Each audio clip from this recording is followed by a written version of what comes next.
दर्द तो होता ही है ना। देश के लिए कुछ किया उसने, है ना। अपने बेटा को गुम ही कर दिया। अभी तो आएगा भी नहीं कभी वो वापस। जम्मू कश्मीर के डोडा जिले में 15 जुलाई 2024 को आतंकवादियों की फायरिंग में सेना के कैप्टन सहित 4 जवान शहीद हो गए।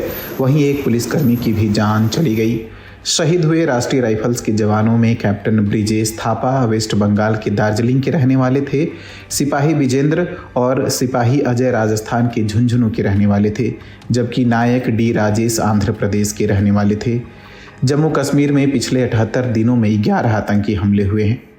बढ़ते हमलों के बीच विपक्ष ने केंद्र की मोदी सरकार पर निशाना साधा है। कांग्रेस नेता राहुल गांधी का कहना है कि भाजपा की गलत नीतियों का खामियाजा हमारे जवानों और उनके परिवार को भुगतना पड़ रहा है। वहीं AIMIM के नेता असदुद्दीन ओवैसी ने भी मोदी सरकार पर निशाना साधा। नरेंद्र मोदी बड़ा बात कर रहे थे, बड़ी बात कर रहे थे, हम घर में घुस के मारे। क्या हो रहा है फिर ये? तो ये सरासर नाकामी है गवर्नमेंट की। टेररिज्म को कंट्रोल नहीं कर पा रहे। और डोडा में जो हुआ है ये तो LOC से बहुत दूर है, तो इसलिए बहुत तशवीशनाक और डेंजरस बात है ये। जबकि पूर्व मुख्यमंत्री महबूबा मुफ्ती ने DGP को बर्खास्त करने की मांग की। सोच ये है कि there is no accountability. The DG should have been sacked by now, because जो इस वक्त हो रहा है, पिछले 32 मंथ्स में almost 50 soldiers have lost their lives. Nobody is being held accountable.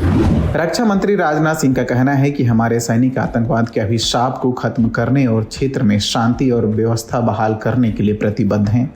Jammu संभाग जो शांत इलाका माना जाता था, वहां आतंकवादी गतिविधियां क्यों बढ़ रही हैं?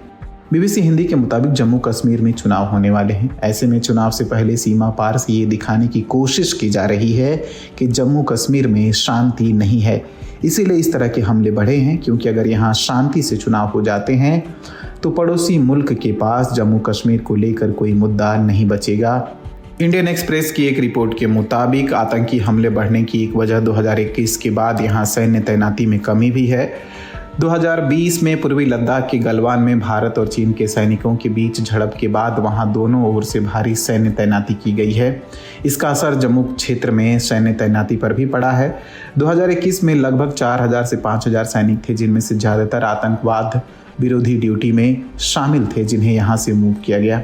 एक अधिकारी ने अखबार को बताया कि ये क्षेत्र भले ही जम्मू क्षेत्र का हिस्सा है, लेकिन ये सेना की पश्चिमी कमान के अंतर्गत आता है, जो आतंकवाद विरोधी अभियान नहीं चलाती।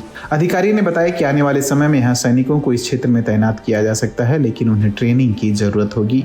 वहीं राज्य पुलिस के सूत्रों का कहना है कि जम्मू को एक सुनियोजित रणनीति के तहत आतंकवादी संगठनों द्वारा सुरक्षा बलों के खिलाफ ऑपरेशन का नया थिएटर बनाया गया। जम्मू क्षेत्र में आतंकी गतिविधियों में बढ़ोतरी की एक वजह लोकल और ग्राउंड लेवल इंटेलिजेंस में कमी को भी माना जा रहा है। एक अधिकारी ने इंडियन एक्सप्रेस को बताया कि टेक्नोलॉजी पर बढ़ती निर्भरता के बाद जमीनी स्तर पर संपर्क कम होने की संभावना है। इसे फिर से खड़ा करने की कोशिश की जा रही है।